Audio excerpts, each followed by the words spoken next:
महाराष्ट्र और गुजरात के स्तर पे लाने के लिए कोई ऐसी आपकी प्लानिंग है, ऐसा कुछ है? बिहार को अगले 10 साल में अगर 28वें नंबर से उठ के 10वें नंबर तक भी पहुंचना है, देश के 10 अग्रणी राज्यों में शामिल होना है, तो 3 चीजों में आमूलचूल परिवर्तन की जरूरत है। पहला है शिक्षा, दूसरा है पूंजी की उपलब्धता, स्वरोजगार, तीसरा है खेती को आमदनी की दिशा में। खेती जो बिहार में होती है ये खाने की खेती है।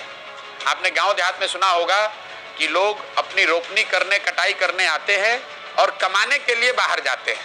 मतलब खेती वो क्यों करने आते हैं? खेती इसलिए करने आते हैं ताकि बाल बच्चा का पेट भरता रहे। बिहार के बाहर के निवेशक या पूंजीपति निवेशकों को कोई जरूरत नहीं है। नहीं, मैं मेरा जो मॉडल है इसमें निवेशकों को कोई जरूरत नहीं है। नहीं, बिल्कुल नहीं, बिल्कुल नहीं। दुनिया भर में इंडस्ट्रियल डेवलपमेंट की जरूरत है, लेकिन पूंजीपतियों के बड़े फैक्ट्री लगाने से इंडस्ट्रियल डेवलपमेंट नहीं होगा। आप इटली चलिए, नॉर्वे चलिए, फिनलैंड को देख लो, जितने स्कैंडिनेवियन कंट्रीज हैं। आप न्यूजीलैंड चलिए, न्यूजीलैंड में किसी एक बड़े कंपनी का नाम आप बता दीजिए, कोई नहीं जानता है। They have one of the most prosperous life.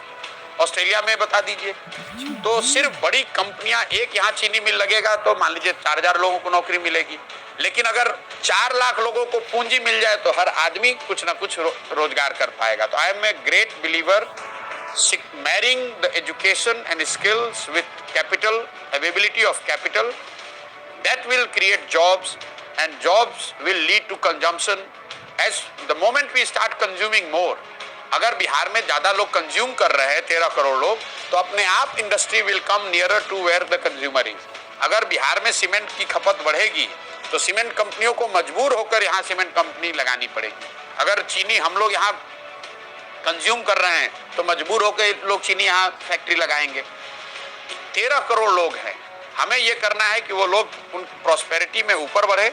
वो जितना ज्यादा कंज्यूम करेंगे उतना ज्यादा इंडस्ट्रियलाइजेशन अपने आप होगा। आप यूएस में देख लीजिए, US economy entire 2/3 economy GDP is all consumption driven. तो बिहार में वे फॉरवर्ड, मैं फिर से कह रहा हूँ, रोजगार देने वाली शिक्षा, कमाई देने वाली खेती और नौकरी नहीं स्वरोजगार